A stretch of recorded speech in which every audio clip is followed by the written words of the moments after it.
Okay, what's up, y'all? Welcome back. So we're about to get into this requested reaction. This one is how AEW failed Cody Rhodes before his epic WWE return. So let's watch. Here is your winner and the new undisputed. Here is your winner and the new undisputed WWE Universal Champion, the American Nightmare, Cody Rhodes. This is what a lot of wrestling fans want to hear at WrestleMania 40. But just a few years ago, this scenario appeared impossible. Around 5 years ago, during AEW's first Double or Nothing show in 2019, Cody Rhodes made a joke out of Triple H's classic throne entrance. He made his entrance to face his brother, Dustin Rhodes. And with a sledgehammer in hand, a trademark weapon of the game, Cody proceeded to destroy the throne. The image was clear. The symbolism was even louder than that. And it made a powerful statement. The American Nightmare's complete dedication to AEW, sending a clear message to WWE, who he had formerly performed for and broke into the wrestling business with. He was the son of the WWE Hall of Famer, the American Dream, Dusty Rhodes. Many thought he would be a lifer within WWE for that reason alone.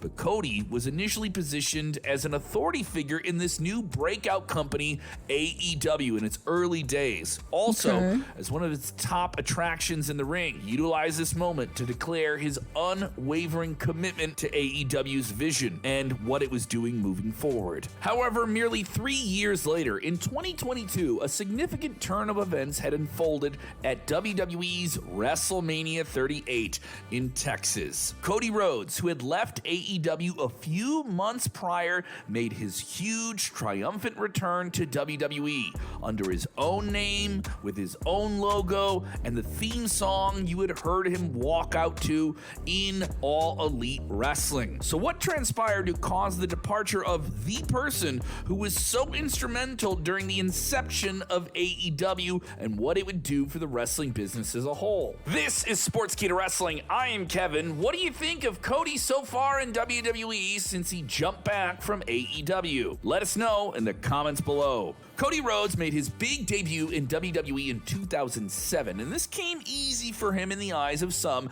as he was the son of a plumber in the American Dream, Dusty Rhodes. He initially gained attention as a part of various tag teams, later going by Dashing Cody Rhodes. He achieved success with multiple championships, including the Intercontinental title, and there were times when fans got behind him, and WWE could have maybe brought him to the main event level, but he remained in the mid-card. Then he adopted the outlandish Stardust persona, engaging in cosmic-themed character ridiculousness and tag teaming with his brother Goldust. Cody gave his all to this character, but he wasn't really invested, and the character itself had a real ceiling to it. Maybe some just considered it something that would never get out of the mid-card. In 2016, he had enough, and he requested his release from WWE, seeking new opportunities in the world of independent wrestling with all the creative freedom it offers. Once outside of the WWE, Cody Rhodes embarked on a successful independent wrestling conquest. He competed in various promotions, including AAW, Ring of Honor, New Japan Pro Wrestling, and Impact Wrestling, showcasing his versatility as a performer. One of the standout moments during this period was Cody's involvement with the Bullet Club faction in New Japan Pro Wrestling, where he played a pivotal role in storylines and had memorable matches that drew big crowds. He also became the Ring of Honor World Champion, further solidifying his status as a top-tier talent. Moreover, Cody's contributions extended beyond the ring, as he demonstrated a new level of fresh creativity and business acumen, proving that he can move merchandise and tickets, and became good friends with other tastemakers in the Bullet Club faction, and Kenny Omega and the Young Bucks, who proclaimed themselves the Elite. And they started making appearances with various wrestling shows, and they were making a lot of money and getting a lot of clicks online with their own exclusive digital content. In 2017, wrestling journalist Dave Meltzer responded to a tweet by a fan asking if Ring of Honor could ever sell out arena with 10,000 fans by saying, quote, "Not anytime soon," asserting that no wrestling promotion outside of WWE could successfully sell 10,000 tickets to an event. This tweet caught the attention of Cody Rhodes, who responded by saying, "I'll take that bet, Dave." This was an all-star show, something that felt like a WrestleMania but was not promoted by WWE, featuring a who's who of talent outside of the WWE with Kenny Omega, Hangman Page, Nick Aldis, Diamond Dallas Page, Rey Mysterio, and many, many more. The show was not only surpassed by 10,000 ticket milestone, but it also became a monumental success. I was there. It is one of the best wrestling shows I have ever seen. The triumph of the independent show caught the attention of someone else. Tony Khan, a wrestling enthusiast and owner of the NFL franchise, the Jacksonville Jaguars. Forming a connection with Cody, the Young Bucks, and Kenny Omega, they would forge a new wrestling venture, one that would be financed in a way that no other company outside of WWE had been in decades. Bro, so basically he broke away from that character on WWE and pretty much just showcased all the different types of talents and how good of a business person he is. That's smart as fuck. Because he didn't give up on wrestling. He just took a different route. That is so fucking smart. The collaboration led to the creation of All Elite Wrestling, officially announced in January of 2019 at a groundbreaking event in Jacksonville. The legitimacy of AEW was underscored by the signing of one of the biggest stars in the industry. And he did it early, so there's no way for him to be like locked in to that or like boxed into that. He saw a bigger vision. Okay, Cody. Jericho. Period. This move solidified that AEW was a legitimate, formidable force within the world of professional wrestling. Cody emerged as a central figure in AEW, assuming the role of an authority figure legitimately backstage as an executive vice president along with the Bucks and Kenny, and also one of the key performers in the ring. He was an integral part of the core leadership. At Double or Nothing, the inaugural pay-per-view for the company, Cody's symbolic act of destroying the throne, as discussed earlier, set the tone. His subsequent victory over his brother Dustin Rhodes in a fiercely contested, bloody match added a dramatic layer to the event. Dustin was about to retire there, and then after the match, Cody delivered an emotional promo stating that he wanted his brother for his next match against the Young Bucks. This marked one of the most emotionally charged moments of wrestling that year. And this was just their first show, and Cody was a big part of it. Cody and Dustin weren't able to beat the Bucks at the Fight for the Fallen event, but it revalidated Dustin's career. The American Nightmare, as Cody was dubbed at the time, shifted his focus to his next challenge, Chris Jericho, who had become the first AEW World Champion. This move made sense considering Cody's immense popularity within the AEW audience, second only to Jericho.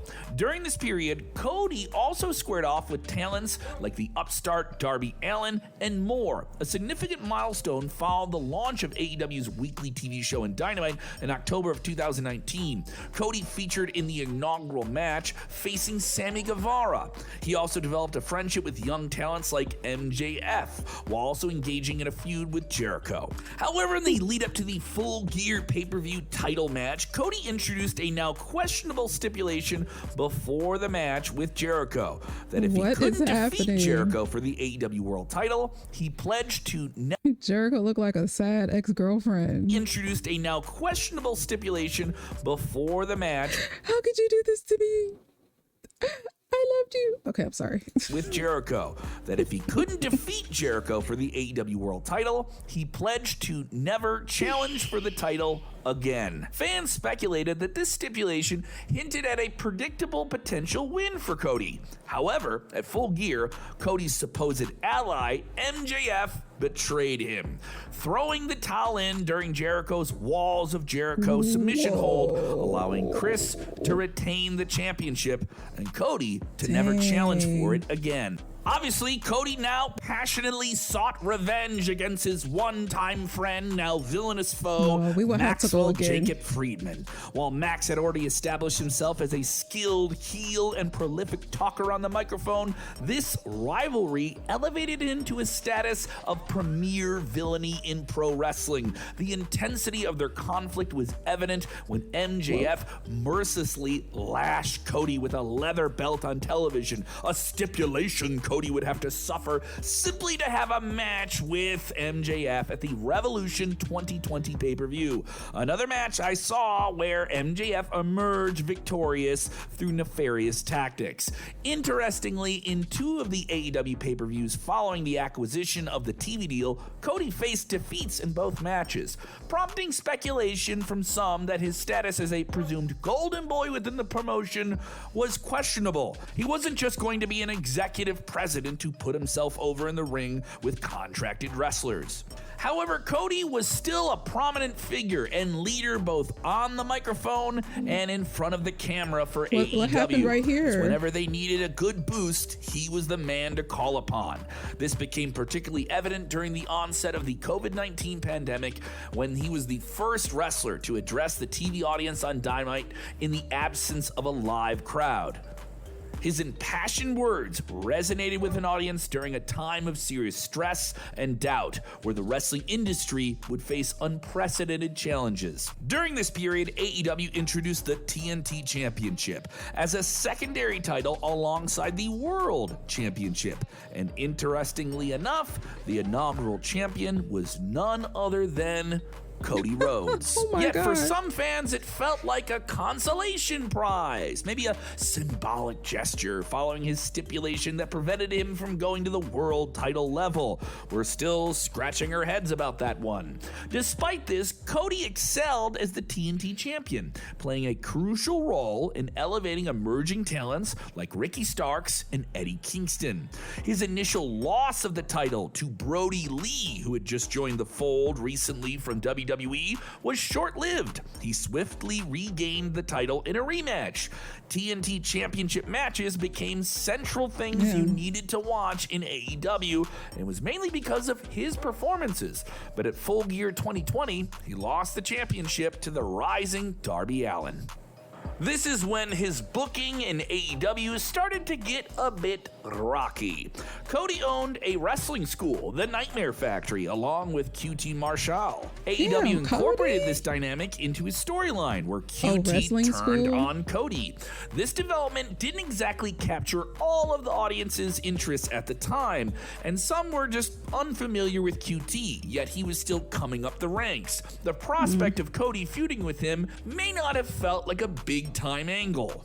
At Double or Nothing 2021, Cody would face one of Marshall's students, the upstart UK boxing standout Anthony Ogogo. And again, it just didn't connect like it should have. The feud was built around Ogogo's criticisms of the United States and Cody's response as a patriotic flag-waving figure. The angle just didn't connect. The narrative lacked the compelling foundation that felt like it played into the edginess that AEW had, making it challenging for fans to invest in emotionally. The storyline heavily relied on the patriotic, almost political angle, with Cody positioning himself as a defender of American values against Ogogo's criticisms. Some viewers found the narrative a bit forced and didn't really appreciate it as a divisive storyline, leading to mixed reactions and maybe lackluster engagement. Cody won the match, and the outcome was perceived as predictable. Predictable's not bad in wrestling, but considering the lead-up, it just didn't connect, like we mentioned. The lack of substantial payoff diminished the overall impact of the feud. And after this, he finally defeated QT in a strap match that put an end to all of it. And that strap match was pretty damn good, by the way. It was one of the most underrated AEW television matches of the year. Another turning point for Cody in his AEW journey unfolded with the debut of FamilyGuy. Malachi Black, who came over from WWE and was formerly known as Aleister Black. Cody became the first target of Black's wrath when this trend continued, with former WWE wrestlers such as Andrade also setting sights on him once they joined the company. Following his defeat to Malachi on Dynamite, Cody left his shoes in the ring, a symbolic gesture that many saw as a potential sign of retirement. However, Malachi persisted in targeting him, prompting Cody's valiant return. Despite the initial intrigue, fan interest simply just didn't get where it was supposed to be. Cody was just the guy locked in the mid-card. In retrospect, that's what you could see. Additionally, Cody's involvement in personal projects outside of wrestling, such as the Turner Broadcasting-produced reality show Rhodes to the Top, raised concerns among fans about his divided attention and maybe his questioning commitment to AEW. The AEW audience wanted to turn Cody into a villain, but he simply wouldn't turn. And questioning his commitment is also kind of ridiculous. This is a guy who went through a flaming table for them. Cody's earlier reputation as a fan favorite, a symbol of AEW's revolutionary inception, also created specific expectations among that very hard to always please audience. When the character and storylines didn't align with collective fan expectations, or someone's specific fantasy booking who's never in a room producing $1 billion TV show, it led to a sense of disappointment and dissent. I have a Twitter, I'm going to tweet about it. His promos became a bit more unrelatable to this specific, very vocal portion of the audience who demanded a heel turn, which honestly could have worked wonders for the American Nightmare character, and all he had to do was go against his words and challenge for the World Championship and win it. Yeah, come on, Cody, break your promises. Isn't that an honorable trait? But instead, AEW gave him yet another TNT Championship reign. But what about our fantasy booking that we wanted? As 2022 got going, Cody Rhodes was slated to face Sammy Guevara for the TNT Championship in a grueling ladder match. However, before the match, Cody delivered a poignant promo that captured a lot of attention, and there are some Easter eggs in there that people are still trying to figure out. He began by stating, "Someone told me to save this promo, but I don't know if I'll get the chance, so I'm going to do it now." In a heartfelt address, Cody declared that his decision not to turn into a bad guy, expressing his gratitude to the fans who supported him when he needed it most. The promo took a subtle shot at some wrestlers that some people perceived within AEW, while also acknowledging and putting over some of them at the same time. Initially, the promo felt unusual, a step outside of what we had expected. But when fans learned what was going to happen, it made a lot of sense. Later that same night, Cody dropped the TNT Championship to Sammy Guevara in a thrilling ladder match. The match essentially marked Cody's last appearance in AEW, as his contract was soon set to expire, and he decided to part ways with the promotion. It was easily the talk of the wrestling world.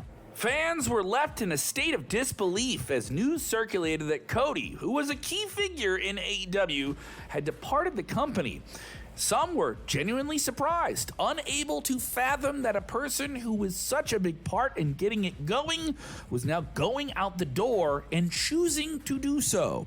Speculation ran rampant, with some fans considering the possibility that this might be a part of some elaborate storyline. Cody was working us, right? And this could see him finally return as a heel persona, our fantasy booking fulfilled.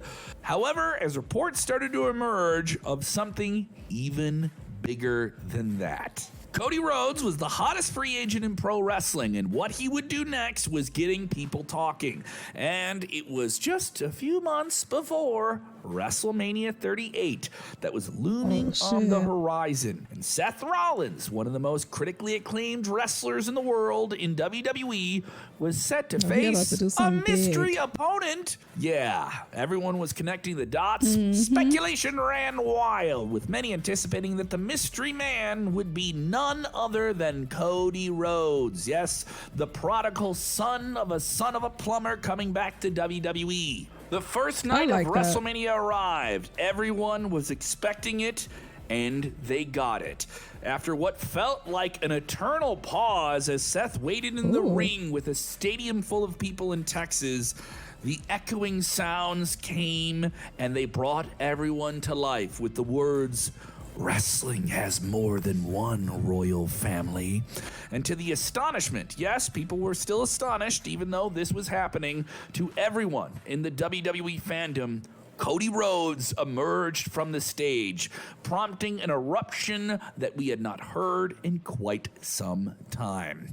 After 6 long years, Cody Rhodes, who had made himself into a magnificently bigger star than he was during his previous tenure with WWE, was now back, and he was going to face Seth Rollins in a show-stealing match and win. He definitely had a vision. He was very, very patient. And there were some trials and tribulations in between, but you could definitely tell in the beginning that he had a bigger dream or vision for himself. So Cody Rhodes wasn't just presented as any other wrestler coming back. He got to come back at WrestleMania. He got to come back with the theme music you had heard him use outside of WWE. He came back with the name American Nightmare that he had outside of WWE. Everything that made him a big star outside of WWE was now making him an even bigger star back in WWE. The feud with Rollins would continue with another victory at WrestleMania Backlash, gearing up for another showdown in Chicago at Hell in a Cell. However, fate would take an unfortunate turn for Cody, because just when he was on top of the world, roaring back as maybe the biggest babyface WWE had in years, he tore his pectoral muscle just days before the scheduled match. Instead of opting for a hiatus to recover, Cody Rhodes, in his first big return to WWE in a pay-per-view main event match inside the brutal, unrelenting Hell in a Cell, he decided to come out with that torn pec and delivered an instant classic with Seth Rollins, the Sportskeeda Wrestling Match of the Year.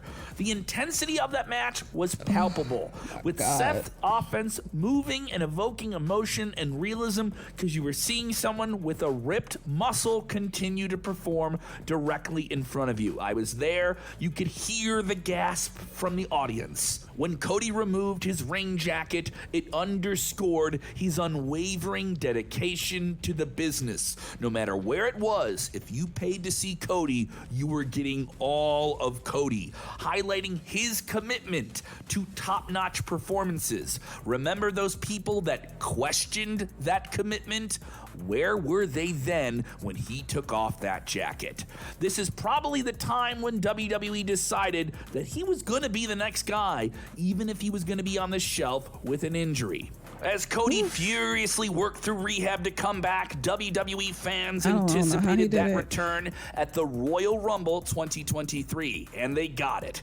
Cody came out in the number 30 spot, clinching the victory over Gunther in a truly captivating end to a Rumble match. Cody, fully healed and back in action, announced his intention to finish his story, capturing the WWE Universal Championship on the show WrestleMania, a title that had eluded his father, Dusty Rhodes, who once nearly captured the title in Madison Square Garden, but only lost the match on a technicality. His path of emotional redemption to WrestleMania 39 in a showdown against another multi-generational superstar in the hubris-fueled tribal chief Roman Reigns was a real attraction. Unfortunately, WWE had just completed a merger with Endeavor, and maybe those outside factors, along with Roman Reigns still being a very hot property as a villain to pursue, who was on the verge of a historic 1,000-day title reign, Yeah, they went with Roman, cheating his way to keep the title again, using his entire family to do it.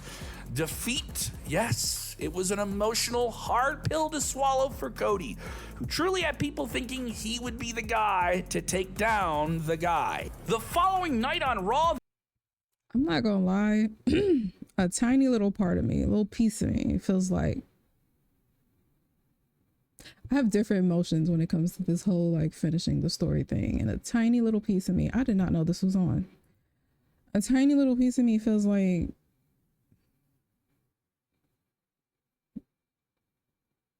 he's not gonna get to finish the story.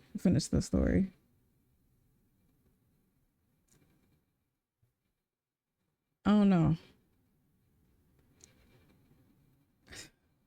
though, set yet again another path for redemption. Cody found himself on the receiving end of a brutal assault at the hands of Brock Lesnar, initiating a heated feud between the two. Although Cody managed to survive Lesnar at Backlash, the Beast Incarnate got the upper hand at Night of Champions, setting the stage. And I only say that because of how it's playing out. So maybe they want us to feel that way, you know, how they're running the story, the story leading up to Mania and how everything is going leading up to Mania. Maybe that's, you know, what they want us to feel and think. But it's just something about this just does not sit right in my spirit. Just something is on my spirit. I don't know. For a final clash at SummerSlam. The battle at It's SummerSlam, like a bullshit. show-stealing affair, was fierce, with Cody and That's what I Lesnar feel. giving it all, Like it's gonna be straight culminating bullshit. in Cody securing a definitive victory over the Beast. In an unexpected display, Lesnar, a ring veteran in his own right, showed respect by raising Cody's hand in an unscripted moment, sharing a rare embrace and maybe a bit of vulnerability, saying that this was the guy. Cody's acknowledgement from the Beast added a unique flair in this moment for Cody, another sign that many in the company saw him as the next face of the company. In a calculated move, WWE strategically kept Cody Rhodes, the fan favorite, away from the much-talked-about villain Roman Reigns, orchestrating separate feuds for the American Nightmare with the Judgment Day and Shinsuke Nakamura. As Royal Rumble 2024 approached, Cody emerged as once again another fan favorite to win the prestigious match once again. However, a twist unfolded a few months earlier when another significant star from AEW, CM Punk, made his grand return. The speculation was turned upside down, with many people thinking this was Punk's potential Royal Rumble victory to set a path for him to return to main event graces of WWE. This sentiment persisted until the actual Royal Rumble event itself. As the climax neared, Cody and Punk found themselves as the final two men who would venture off and point at the sign. It triggered an electrifying atmosphere, with fans passionately choosing one side or the other, and it seemed like a majority were leaning towards Cody. WWE chose to go with the American Nightmare, who eliminated CM Punk and clocked his ticket in for the main event of Mania once more. The decision marked a pivotal chapter in Cody's journey within the WWE. So who exactly books this main event talent that is Cody the Best? Was it AEW? Many would say no. Is it WWE? Some would say yes, depending on what week you're talking to them. You know who booked this main event star to be a real main event star? Cody Rhodes did.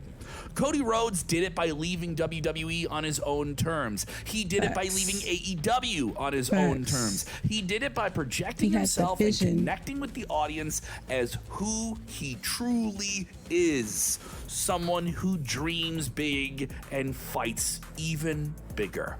A character during tough times that you can rely on as someone who's going to fight for you. Isn't that the idea? I like that. Maybe it's predictable. Maybe it's not your edgy attitude era superstar. Maybe he's too PG.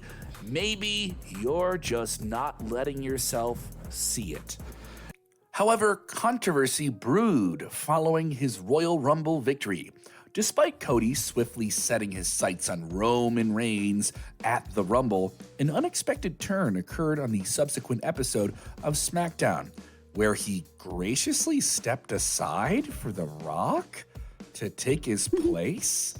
The Rock, having recently returned to WWE and assuming a real-life position on the board of directors for TKO, not so subtly called out Roman Reigns. There were talks of The Rock versus Roman Reigns for a long time, and fans wanted to see this match, but the timing seemed odd.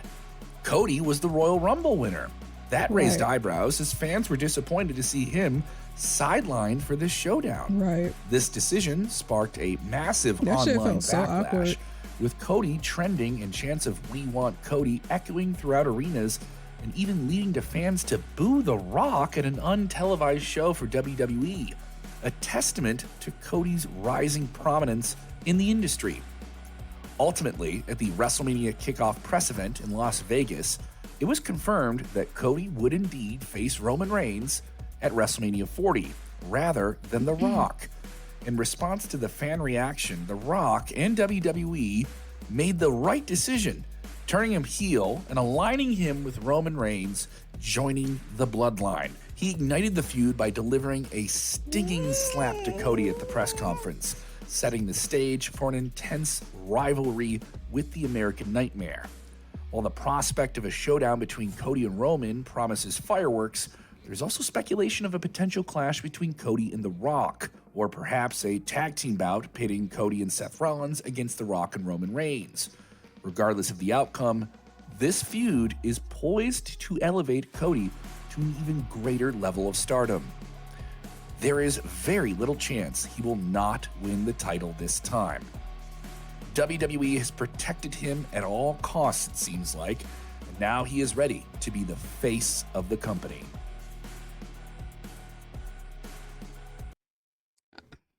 I hope so. I hope so, because I just don't know. Like, I feel like they're gonna try to pull some real corny, some lame ass plot twist or some type of twist, and things go a whole different route.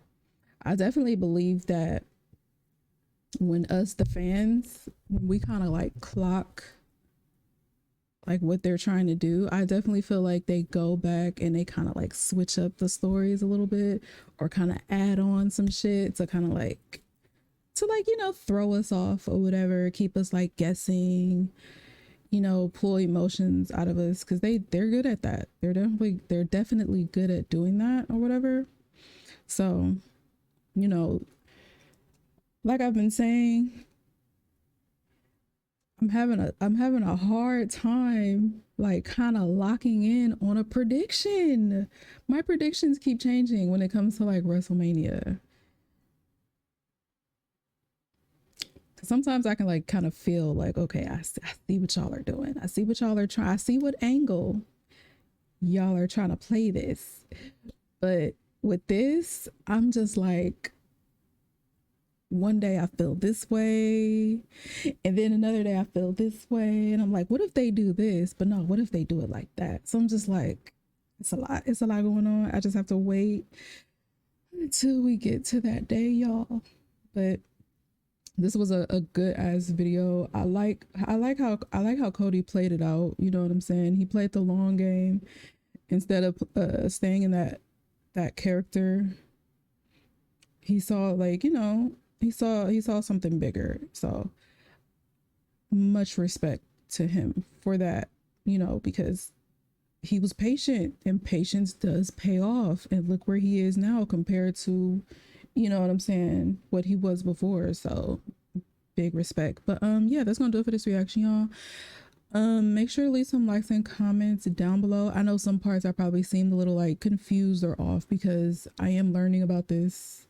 Some of this is new to me, so yeah. But leave some likes and comments down below. Let me know what you guys think. I will see y'all in the next one. Toodles.